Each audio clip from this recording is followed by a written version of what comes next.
Hi, thanks for checking our channel here. This is going to be hopefully a repair video. Well, I don't know if it'll be a full repair video because I don't have a lot of parts for the Speedrite units because they're kind of expensive, and so we don't stock them readily. But when we work on a unit, figure out what's wrong with it, and then we'll call the customer with a quote. They said, okay, let's do it. Then they're going to pay for the repair. We'll call the distributor, get the part, have it shipped here, then we'll fix it. Because I don't want to be stuck with an expensive part if the customer decides to back out on it. Because these are expensive units. These are $1,000 units or whatever they're going for. And the parts aren't like super expensive, but they're not cheap. I mean, you're not going to fix this for a couple $100. This parts aren't that cheap. But let's get into this thing. We're going to plug it in. This is an AC/DC model, so they sent me the 12-volt cord, or the 120 volt cord with the 12 volt adaptation, and nothing. All right. Ooh, well, that's there's why I plugged in the back. Now this does only plug in one way.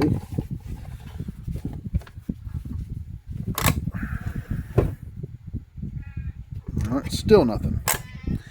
The note on it says that the customer thinks it was hit by lightning, so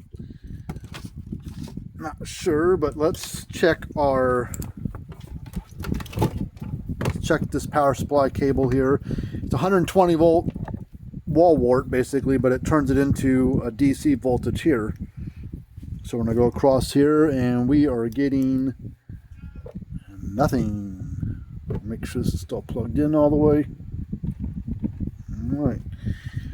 All right, so nothing still. So let's do another check. That means that this wall wart is bad, which might have been the saving grace, because if this goes bad, then maybe it saved the unit. We're probably still gonna open this up to see on the inside, but I don't have none of these.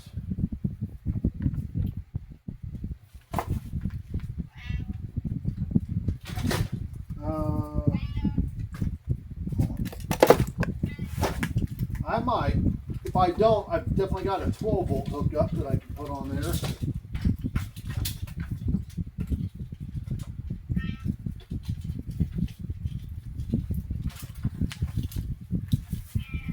All right, here's my spare 12 volt connector, plug, wire, cable, whatever you call it. So we'll plug that in. We'll turn our power supply on. It sets about 13.5 volts. It's plenty.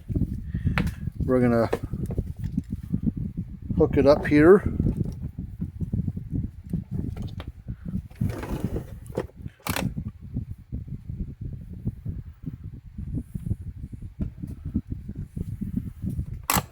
Nothing. Let's make sure this is a used cable that we saved from something. Let me make sure it's good.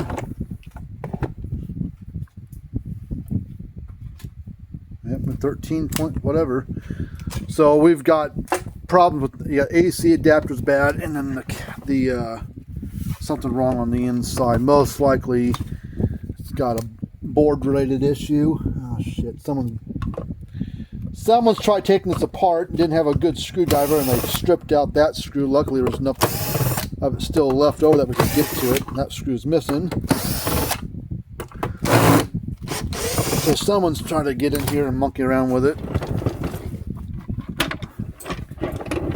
If you're looking for parts for your Speedrite unit, holler at me and we'll see if we can help you out. If you want to do the work yourself. Put this off to the side real quick. Ooh. Yeah. Alright, check that fuse real quick. Let's see if that fuse is any good. But this board's really dark.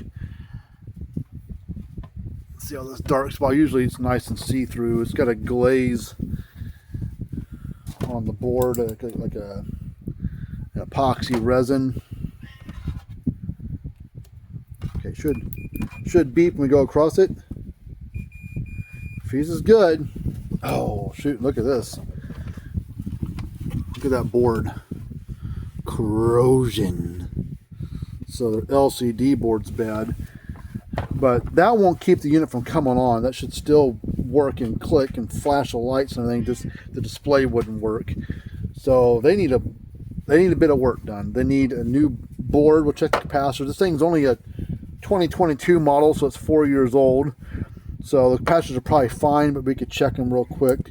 Capacitor's probably fine. That won't shut it down. But they probably need a new board assembly, new LCD, and a new 12 volt or 110 volt plug deal. So let's check these caps real quick. I doubt they're bad. They don't typically go bad. Got to unplug them, take them out of circuit though. Unplug at least one wire off of both, and then we'll go across here. It should read 30 microfarads each. 29.7. 29.1, so they're fine. So yeah, I'll see if he wants to replace the LCD. That's not a make or break thing. You can get by without it. It's just nice that it shows you the voltage, but if you rely on the lights kind of go along with the voltage. However many lights are lighting up is how good your fence is. And if this LCD, the higher the voltage is, the less stress your fence is under, or the unit's under. So it's kind of the same thing. It's just a visual cues that are different. All right, well, I'll have to write. I don't have the board in stock. I don't have this in stock either, so I'm going to have to quote them for all this stuff. And if they say, "Yep, let's fix it," and then I'll say, "Okay, well, gotta do a payment because I got to prepay for all these parts, and I'm not going to be stuck with them." So that kind of gets them skin in the game. That way, they're dedicated to fixing it, and we know that if we order the parts, we're going to be able to fix it and not have to worry about them backing out, because I don't want to be stuck with a very expensive board. But anyways, if you're looking for parts for your Speedrite 12000i or 18000i or whatever Speedrite unit you got, holler at us and we'll see if we can help you out. There is a link in the description below to our website. It's fencerfixer.com. You can also comment down below if you like to as well. But anyways, we're going to give this guy a call and see what happens. Have a good rest of your day.